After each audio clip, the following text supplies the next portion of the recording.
everyone, this is Disha Rastogi. I'm a digital analytics consultant and welcome to my channel. I'm going to today talk about hyper-personalization, what it is, what is the impact it can create, what tools you need to implement, what challenges you will face as an organization in order to drive hyper-personalization, and what is the overall flow of this implementation. So let's get started.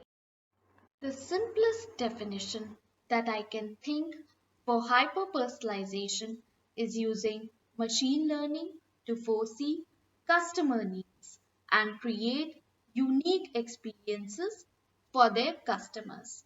The idea here is to create personalization at scale for each individual at the right time and with the right message in a cost effective manner. It is one of the trending strategies that more and more marketers want to adopt today. Let's better understand this by an example. The most basic example that I can think of is that where we have three different users coming onto the website and they are shown unique experiences by way of marketing three different offers to them. So user 1 sees offer A, user 2 sees offer B, user 3 sees offer C. Now this is based on their individual context that is derived from hyper-personalized recommendation. There are many organizations that have implemented hyper-personalization like Amazon, Netflix. So let's look at the Amazon example. If you go to the website, you will see that the home page has been personalized for each of its customers based on factors like historical shopping habits, shopping cart, wish list, and so on. The second thing you will notice is that if you go to the product pages, you will see a frequently bought together section that markets different products based on the product page that has been selected. Anticipating the needs of its customer makes it easier to find what they are looking for and discover new products.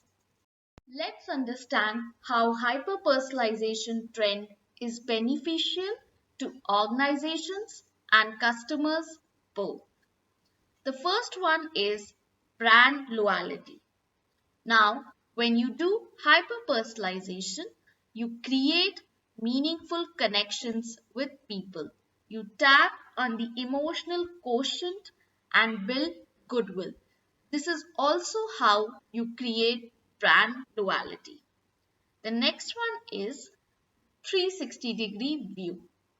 When you collate all your data in one place and see a holistic picture of how your customers are behaving, this view not only facilitates hyper-personalization but also can help you gain understanding of what your customers actually want, which in turn can lead to innovative ideas and hence turning your focus from products to customer needs. The next one is revenue uplift. As we saw in the previous examples, hyper-personalization provides you with endless upsell or cross-sell opportunities and hence increasing your revenue. The next one is tailor-made offerings. Now, we all know market is oversaturated with lot of choices for the customer, which overwhelms them. This strategy helps save time and effort for the customer on one hand and on the other hand helps in gaining a substantial competitive advantage. The next one is data-driven marketing. Now, data-driven marketing drives better return on investment compared to traditional marketing efforts. It helps in better planning for marketing budget and identifying ways to increase its effectiveness. The last one is better customer experience. When you do hyper-personalization, you facilitate convenience for the consumers.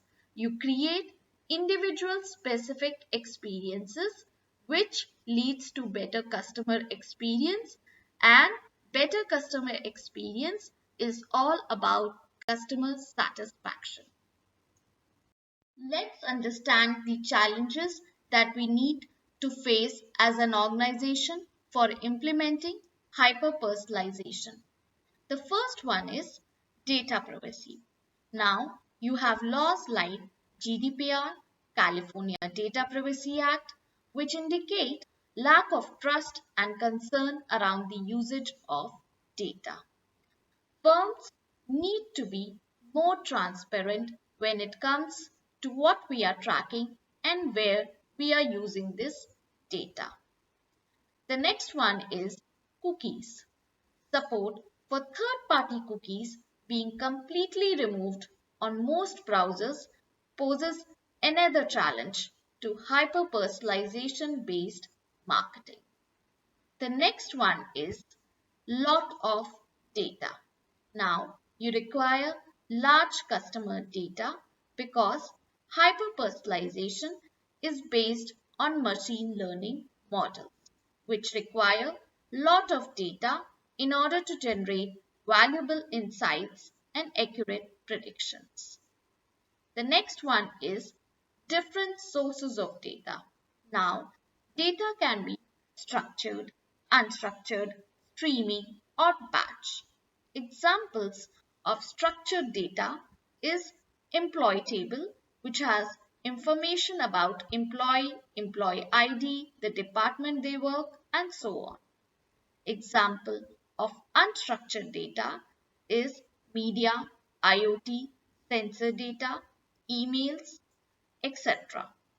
Example of streaming data is clickstream data from apps and websites, IoTs, sensors. Example of batch data is payroll and billing system data, offline store sales data, and so on. The next one and the last one is moving from product-centric focus to customer-centric. Most of the organizations focus on selling their products rather than fulfilling customer needs. And this is where businesses need to be cautious and change their approach. In general, smart devices, rapidly evolving customer experience, real-time processing of big data has enabled hyper-personalization implementation, but as an organization, you need to have some capabilities to get you started with it. So, let's see what are these capabilities. The first one is real-time data. Now, this is a key enabler and it helps you understand customer behavior and proactively engage with them. Ability to capture real-time data, process it in real time, and push the decisions based on this processing to target systems, example the right product or offer, is imperative for this strategy. The second one is behavioral science. Now, this science facilitates organizations in understanding the deeper needs of customer using their personality traits, values, and so on. Every industry has some or the other innovative products that are a result of firms investing in this capability. Example, the concept of cloud in IT industry, then there is mobile in telecom industry. So, the next one is machine learning. Machine learning is basically learning from data, identifying patterns and making decisions based on the same. Example, speech recognition. Then there is predicting sales trend for next quarter or year based on historical data. Using this science, we can create unique experiences for our customers. Let's understand the technical flow of this implementation. Now, we have multiple data sources from which data can be ingested. Again, as I mentioned before, data can be structured, unstructured, offline, or online. Data gets pushed into CDP. Now, what is CDP? It is Customer Data Platform, which is where you can combine data from various systems. It can process data in real time. It has ETL capabilities. Now, ETL is extract, transform, load, meaning you can extract data from the source system, process, and then load into a target system. Also, CDP has machine learning capabilities, which can be used to facilitate advanced data analytics and predictive analytics.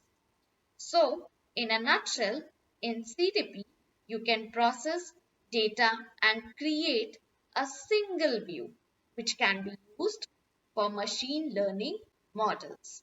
And hyper-personalized recommendations can be generated based on the model output.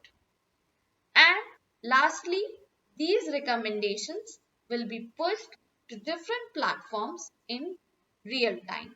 Example, website or mobile app, social media platforms, example, Facebook, then there is email and so on. This implementation helps to instantly engage with the customer when an action occurs and target them with the right product at the right time, hence resulting in win-win outcomes for both customer and business. This is all I wanted to discuss on hyper-personalization. If you have any questions, please reach out to me in the comment section. If you find this video helpful, please like and subscribe.